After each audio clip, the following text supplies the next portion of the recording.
Thank you, Mr. Chairman. My colleague from Florida mentioned leading with love, and I think we're going to talk about some love in the next few minutes, or true hate, which is the sexual violence against women, against these migrants. But before I get to that, in 2021, the Department of Homeland Security implemented the Parole Plus alternative to detention with conditions. These so-called plans allow the release of migrants from CBP custody into the country on an expedited basis without being placed in removal proceedings and with little to no vetting and no monitoring and without court dates.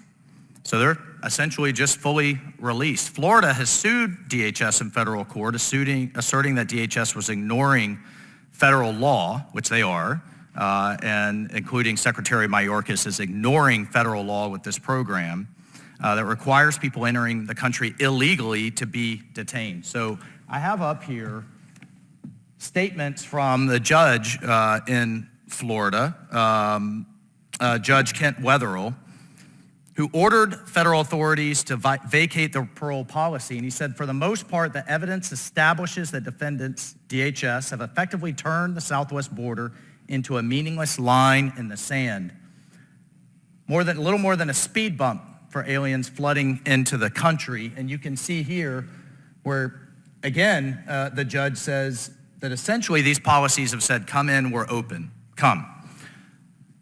So let's talk about the effects on these migrants that we all care about. Let's talk about leading for love, as Mr. Frost from Florida has talked about. Mr. Chairman, I'd like to enter into the record that Doctors Without Borders, don't take this from me or don't take this as a partisan issue.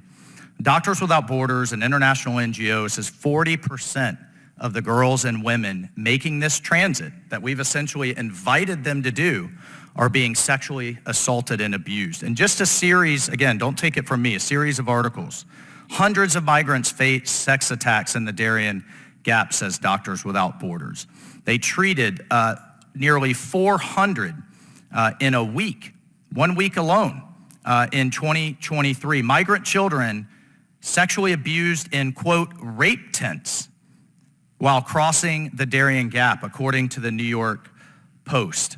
The reality of women en route to the U.S., rapes and no access to hospitals.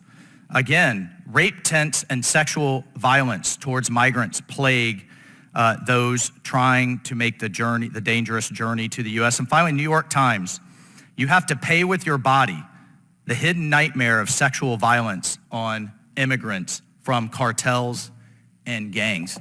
Mr. Bier, what would you say to I could keep going, to the abuse on these millions? I mean, if you just look at the numbers and do the math, we've got, just in 2 months, DHS released 250,000, enough to fill entire stadiums. Look, I'm a father. Do you disagree with the judge that essentially these policies say, come in, we're open, and I'm the father of a daughter too, which is where I think you're going, and how abhorrent this is, that our policies are saying, come, so you can get a job and go in the United States. I don't want people to have to immigrate illegally. I want them to be able to come legally. Do you want them to be able to come legally? If you don't want them to be able to come legally, then this is what you're for. I am for legal immigration, okay, so for orderly immigration. You want to let them However, legally? You're espousing policies that invite people to come however they can. No, I want them to come and legally.